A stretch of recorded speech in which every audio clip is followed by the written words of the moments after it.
Alright, so boom, tell me up, don't tell me down. We back at it with another video. Today we got Brett Hall's controversial triple overtime goal for the 1999 Stanley Cup. Deserves a deep rewind. Let's go ahead and check it out. If you're new to the channel, make sure you subscribe and turn on post notifications. Link in the description to the original video. Y'all want to check it out without my reactions. It's 1:30 in the morning on June 20th, 1999. We're at Marine Midland Arena in Buffalo, New York. Okay. The Dallas Stars and Buffalo Sabres are tied 1-1 in triple overtime of Game 6. 15 minutes The teams played. have combined for nearly 2 full games of hockey as Only each one goal by each team, continues too? the hunt for their first cup. If Buffalo wins, the teams head back to Dallas to decide the series with a 7th game. If the Stars win, we'll be further delayed going to bed in order to watch the trophy presentation. What comes next will completely... For my older hockey fans, was y'all staying up, like, knowing like you had school like the next day, like watching these games? Like, yes or no? Think about these teams, this NHL me season, personally, and will leave us with one lasting memory. For football, to define basketball, it all. I was staying up. But what got us here? For that, let's rewind. I didn't care if I had school the next day. I'm staying up. In the Guess I'm span of losing 3 sleep. seasons, the Minnesota North Stars became the Minnesota Stars, which became the The Minnesota North Stars became to the Minnesota Stars. So there was Minnesota before there was Dallas. Dallas Stars. While the team made the playoffs each of their first 2 years in Texas, in the seasons that followed, the scenery wouldn't be the only thing that received a major change. Captained by the physical juggernaut Darian Hatcher and led on offense by Mike Modano, a new owner Got led blood to a on new his face? supporting cast. To start the 95-96 season, they traded for veteran centers Guy Carbonneau and Joe Nieuwendyk. Following a first-half slump, Ken Hitchcock took over as head coach, and not long after that, they pulled off another trade, this time for Daryl Sador, a defenseman on the verge of entering his prime. After missing the playoffs and trading their captain, How'd they get that to work? on the verge of A entering defenseman entering their prime? How did they get this trade to go? What in the world? his prime. After missing the playoffs and trading their captain's brother for Sergei Zubov, the Stars rebounded. They won their division, recorded the franchise's first 100-point season, and became the 2 seed in the West. Okay. But in the opening round against an average Oilers team, they had to fight just to force a Game 7. And when that went to overtime, Todd Marchant, with some help from Grant Ledyard's fantastic footwork, ended Dallas' season. Free agency offered a distraction when the Stars took a disgruntled Eddie Belfour off the hands of San Jose. The Eagle helped Off the hands of San Jose? What you mean by that? Hold on. They stealing our players? Stars took a disgruntled Eddie Belfour off the hands of San Jose. The Eagle helped Dallas set another franchise best record on their way to winning the President's Trophy. But their championship hopes were dashed when Nieuwendyk hurt his knee in their opening round. They got revenge on the Oilers, but their offense wasn't able to match that of the Red Wings. However, that offseason provided a quick fix. With Nieuwendyk needing multiple surgeries on his knee, they signed a decent contingency plan. Brett Hull, despite Out his 6 70 months? goal That's season crazy. being That's behind half him, the year. gave Dallas yet another offensive threat.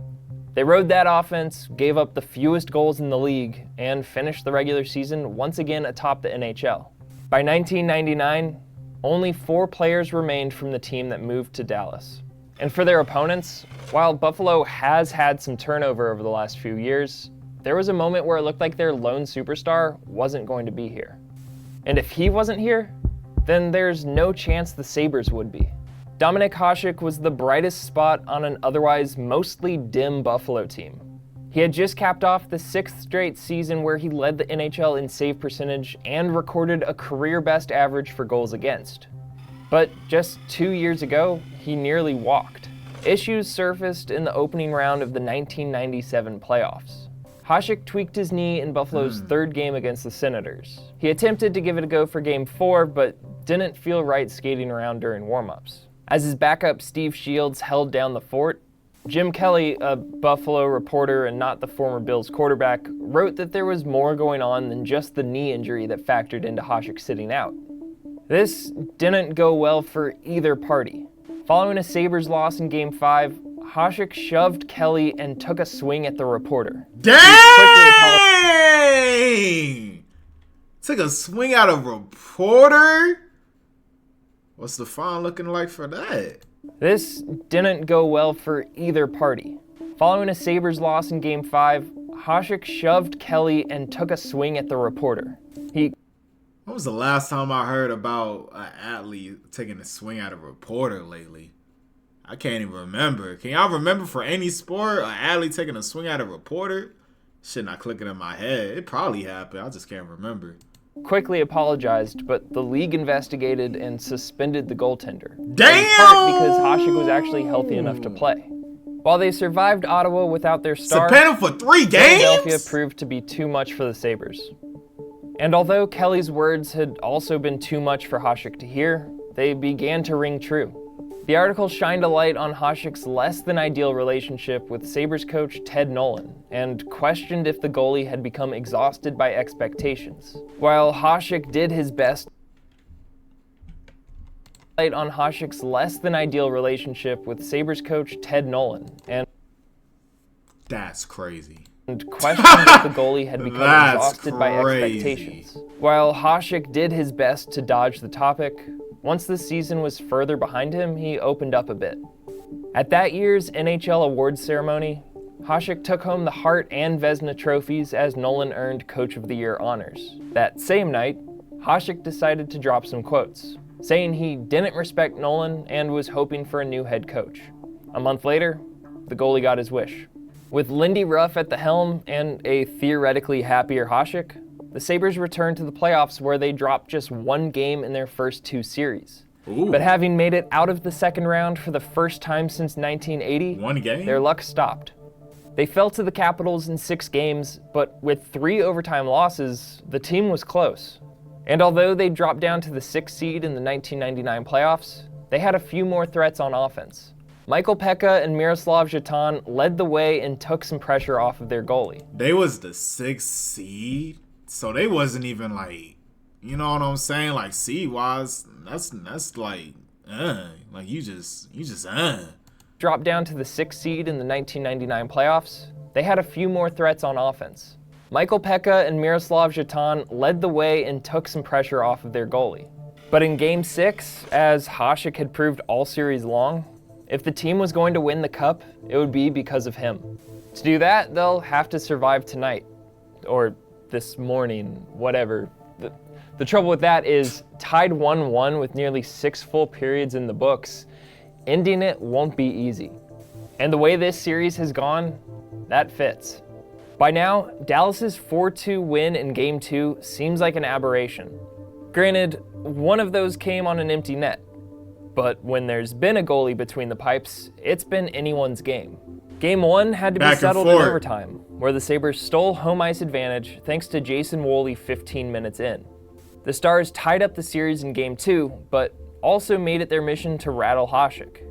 As the first period came to a close, Nieuwendyk introduced himself to the opposing goalie and managed to knock aside his stick in the process. Oh, shit. Not long after that, Modano stuck out a skate as he went by Hasek, which sent the goalie to the ice and brought the teams together as the horn sounded. The tactics would pay off for that night, but the biggest hit came to the Stars. Mike Modano injured his wrist, and while he'd continue to play, he'd get some company during medical treatment following Game 3. The Stars got the win to lead the series. Damn, playing with an injury. injury? Scorers of the regular season banged up, their offense slowed down. The teams traded Games 4 and 5, with 2 goals being the magic number needed to win. And for the 4th straight time, that would be the case tonight. You can thank Hasek and Belfour for the lack of scoring. They have been otherworldly, both in this series and in the regular season. But just in case they needed a little help, the NHL looked to make their lives a bit easier. It began in 1991. Goalies had vocally sought protections to prevent opponents from being able to barrel into them, which was a reasonable ask. The league finally heard them and made some changes. That season, the goaltender's crease would be expanded, and penalties were introduced for crease. Dang! That's how it was before, this small little ass box? Damn, I thought it was always like this. I didn't even know it was like this. That's small as shit. And we got no room in that bitch. Damn. Infringement and unnecessary contact with the goalie. In As addition to that, goals would be disallowed if the puck entered the net while a player of the attacking team was standing on the crease, was in the goal crease, or placed their stick in the crease. And while it sounded too good to be true for the guys in net, once the season began and the league actually adhered to the rule changes, the goalies were happy. For everyone else on the ice, the reaction was not as positive. While everyone got used to it, league scoring went down as a result. They attempted to find some middle ground, and the league tweaked some things ahead of the 98-99 season. Among these was adjusting the edges of the crease with the hope of fewer goals disallowed due to players on the sides of the goal who weren't necessarily affecting the play. It was viewed as anti-goalie, but even Hasek agreed it was the right move. The league wasn't done though. Once the season was underway, they circulated a memo to all the teams expanding on some of the crease-related language. If a player controlled the puck, entered the crease, and scored, the goal would stand. But if there was a change of possession and the player remained in the crease, then scored, it would be disallowed. For whatever reason, they didn't make that memo public knowledge at the time. But why am I even telling you that? Sometimes I just say things. Look, triple overtime. How'd they do that? Desperate to force a Game 7, the Sabres opened tonight by controlling the pace. But the Stars and their physical defense weathered the early storm before a little offensive luck rolled their way. As Nieuwendyk warded off a pair of Sabres, he threw the puck at Hasek, it hit the back of his leg and bounced into the net. The Stars got on the board with it hit the back of his leg and bounced into the net. The Stars got on the board with a goal you rarely saw Hasek give up. It turned out to be extra fortunate for Dallas as they managed just one more shot in the first period to bring their total to 5. Buffalo continued to outshoot the Stars through the second, and blew past their series average well before the period ended. With 2 minutes left in the second, Stu Barnes finally got one by Belfour, going high, stick side to tie it up. If all the shots weren't enough for the Sabres to remind Belfour that they weren't going anywhere, they found new ways to say hello in the third. Less than 5 minutes in, Belfour was playing the puck from behind the net when Jeton tripped him up. Not long after Belfour got back to his feet and picked up his stick, Verada forgot about the new rules and drove straight into the Eagle. It didn't work out great. He had to throw a punch right there too. Overtime, both offenses pulled off the gas a bit. Buffalo managed the first shot of the period after nearly 8 minutes of play, and Dallas didn't get their first for another 4. Better chances came in the second for both sides. The Sabres' Rhett Warrener made a play to block Nieuwendyk's shot during a 2-on-1 break, and a minute later, Buffalo nearly ended it, but James Patrick could only find the crossbar behind Belfour. Look how close he was too, hit the crossbar. Yo, that shit just went down just a little bit more. That would have been an easy goal right there. Only find the crossbar behind Belfour. With the third overtime coming to a close, Belfour has made 53 saves, while Hasek has nearly kept pace with 48. But something's got to give, and someone's got to score. 53? And right now, the Stars that have was some a good goalie options game on right the there. ice. Madonna, Hull, and Juri Lehtinen have worked wonders for Dallas this year. They all eclipsed the 50-point mark and took turns playing the hero. But while Madonna and Lehtinen were homegrown talents who looked to carry the only franchise they'd ever known to a new height, Hull was the new guy, trying to do his part.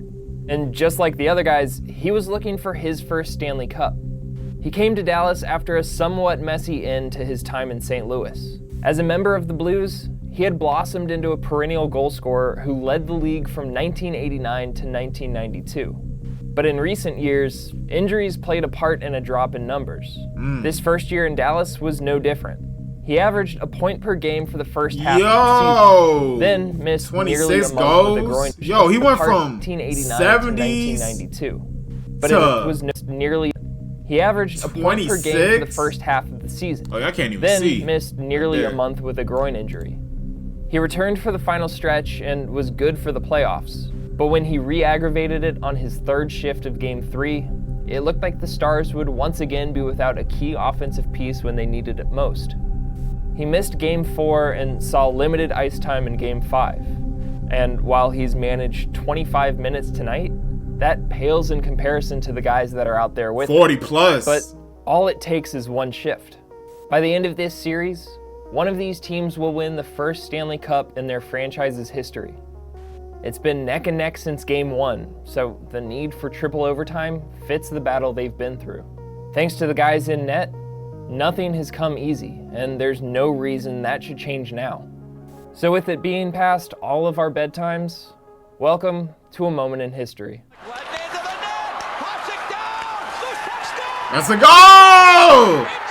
I wonder what time it was. He said past their bedtime, so I'm guessing it probably was like, what, like close to probably like 12, 1 a.m. Eastern time.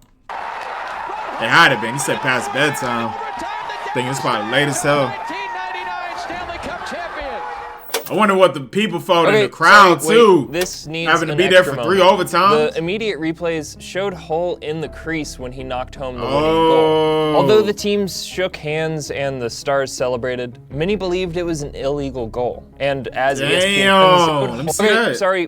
this needs an extra moment. The immediate replays showed Hull in the crease when he knocked home the winning. Damn. So do y'all think, like, was that a goal or not? Said it was in the crease.